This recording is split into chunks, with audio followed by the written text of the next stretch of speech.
Oxford ವಿಶ್ವವಿದ್ಯಾನಿಲಯ ಅಂತ ಒಂದು ಮಾತನ್ನು ಹೇಳ್ತಾರೆ.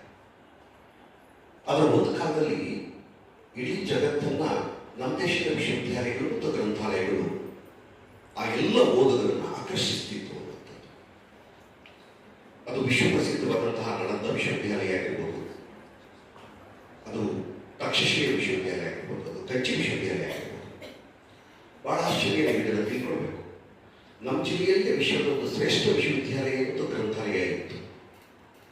ಅದು ಎಲ್ಲಿತ್ತು ಅಂತ ಯಾರಿಗಾದ್ರೂ ನನ್ನ ವಿದ್ಯಾರ್ಥಿಗಳಿಗೆ ಗೊತ್ತಿದೆಯಾ? That university and that library ನಮ್ಮ ಜಿಲ್ಲೆಯಲ್ಲೇ ಇತ್ತು. ಅದನ್ನು ಬಳ್ಳಿಗಾವಿ ವಿಶ್ವವಿದ್ಯಾಲಯ. ಈ ಮಾತನ್ನು ನಾನು ಯಾಕೆ ಹೇಳ್ತಾ ಇದ್ದೀನಿ ಅಂದರೆ, ನನಗೆ ಬಹಳ ಸಲ ಆಶ್ಚರ್ಯ ಆಗ್ತದೆ. ಇವತ್ತು ನೀವು ಯಾವುದೇ ಬಡಾವಣೆಗೆ ಹೋಗಿ, ಯಾವುದೇ ಊರಿಗೆ ಹೋಗಿ, ಯಾವುದೇ ಗಲ್ಲಿಗೆ ಹೋಗಿ, ಕೆಲವೊಂದು ಸಮಾಜಗಳಿಗೆ ನಾವು ನೋಡ್ತೇವೆ. ನಾವು ಮೊದಲನೇದು ಬ್ಯೂಟಿ ಪಾರ್ಲರ್ಗಳು. ನೀವು ಯಾವ ಊರಿಗೆ ಹೋದರೂ ಸಿಗುತ್ತೆ. ಇತ್ತೀಚಿನ ದಿನಗಳಲ್ಲಿ ಜಿಮ್ ಎಲ್ಲ ಊರುಗಳಲ್ಲೂ ನಾವು ನೋಡಿದ್ದೇವೆ. ಅದು 2 ಮನೆಗಳ ಊರಾಗಿದ್ದು ಒಂದು ಮದ್ಯದ ಅಂಗಡಿ ಇರುತ್ತೆ. ಅದು ನನ್ನ ಪ್ರಕಾರ ಅತ್ಯಂತ ಪ್ರಮುಖವಾಗಿ ನಮ್ಮ ಬಡಾವಣೆಗಳಲ್ಲಿ ಗಲ್ಲಿಗಳಲ್ಲಿ ಇರಬೇಕಾಗಿದ್ದು ಗ್ರಂಥಾಲಯಗಳು. ಬಹಳ ವರ್ಷಗಳ ಹಿಂದೆ ನಾನೊಂದು ಪ್ರವಾಸ ಮಾಡಿದಾಗ ಯುರೋಪ್ನಲ್ಲಿ ಸಣ್ಣ ಸಣ್ಣ ಹಳ್ಳಿಗಳಲ್ಲೂ ಸಹ ಒಂದು ಸುಸಜ್ಜಿತವಾದಂಥ ಗ್ರಂಥಾಲಯ, ಅಷ್ಟೇ ಸುಸಜ್ಜಿತವಾದಂಥದ್ದು ಕ್ರೀಡಾಂಗಣವನ್ನು ನೋಡಿ ನನಗೆ ಬಹಳ ಆಶ್ಚರ್ಯ ಆಗಿತ್ತು. ಆ ನಂತರದ ದಿನಗಳಲ್ಲಿ ಈ ಕ್ರೀಡಾಂಗಣ ಮತ್ತು ಗ್ರಂಥಾಲಯದ ಮೌಲ್ಯದ ಅರಿವು ನನಗೆ ಆಗ್ತಾ ಬಂತು. ವಿದ್ಯಾರ್ಥಿಗಳೇ, ಗ್ರಂಥಾಲಯ ಅಂದರೆ ಬರೀ ಒಂದು ಸುಸಜ್ಜಿತವಾದಂಥ ಕಟ್ಟಡ ಅಲ್ಲ, ಇಲ್ಲಿರುವಂಥ ಪುಸ್ತಕಗಳು ಅಲ್ಲ.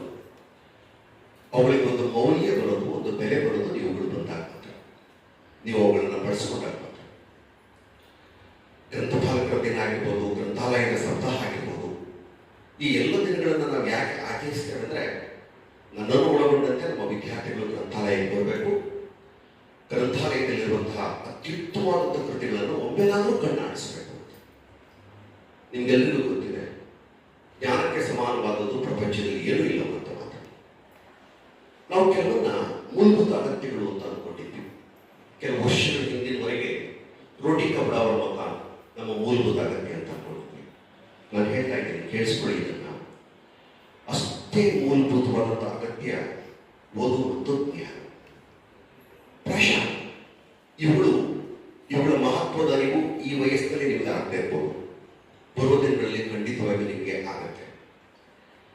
ನಾವು ಅನೇಕ ಸಂದರ್ಭದಲ್ಲಿ ನಾನು ತರಗತಿಗಳಲ್ಲೂ ಸಹ ಈ ಮಾತನ್ನು ಹೇಳ್ತಾ ಇರ್ತೇನೆ.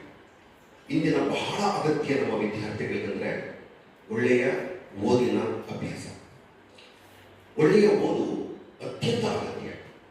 ಹೇಗೆ ದೈಹಿಕ ಆರೋಗ್ಯಕ್ಕೆ ನಮಗೆ ಕಸರತ್ತುಗಳು, ವ್ಯಾಯಾಮಗಳು ಬಹಳ ಮುಖ್ಯ ಆಗುತ್ತೋ, ಮಾನಸಿಕ ಆರೋಗ್ಯ ಅನ್ನೋದು ಬಹಳ ಮುಖ್ಯ ಇತ್ತೀಚಿನ ದಿನಗಳಲ್ಲಿ.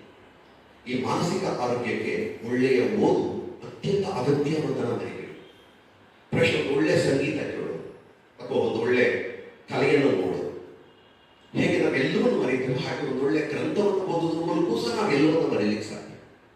ಈ ಮಾನಸಿಕ ಆರೋಗ್ಯ ಬಹಳ ಮುಖ್ಯ ಅನ್ನೋದನ್ನು ಮರಿಬೇಕು. ಅದರಿಂದ ಒಳ್ಳೆಯ ಕೃತಿಗಳನ್ನು ಓದುವ ಅಭ್ಯಾಸವನ್ನು ಕನಿಷ್ಠ ದಿನದಲ್ಲಿ ಒಂದು 10 ನಿಮಿಷ ನಾನು ಒಳ್ಳೆಯ ಗ್ರಂಥವನ್ನು ಓದ್ತೇನೆ ಅಂತ.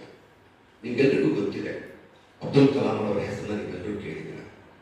ಅವರು ಕೂಡ ಹೇಳ್ತಾರೆ, ಒಂದು ಒಳ್ಳೆಯ ಕೃತಿ 100 ಜನ ಸ್ನೇಹಿತರಿಗೆ ಸಮಾನ ಅನ್ನೋದು ಮಾತ್ರ. ಹಾಗಾದ್ರೆ ನಮ್ಮ ಮುಂದೆ ಬಹಳಷ್ಟು ಆಯ್ಕೆಗಳಿದೆ. ಈಗ ಯಾವುದು ಒಳ್ಳೆಯ ಪುಸ್ತಕ, ನಾನು ಏನನ್ನು ಓದಬೇಕು? ಮಾರುಕಟ್ಟೆಯಲ್ಲಿ ನಿಮಗೆ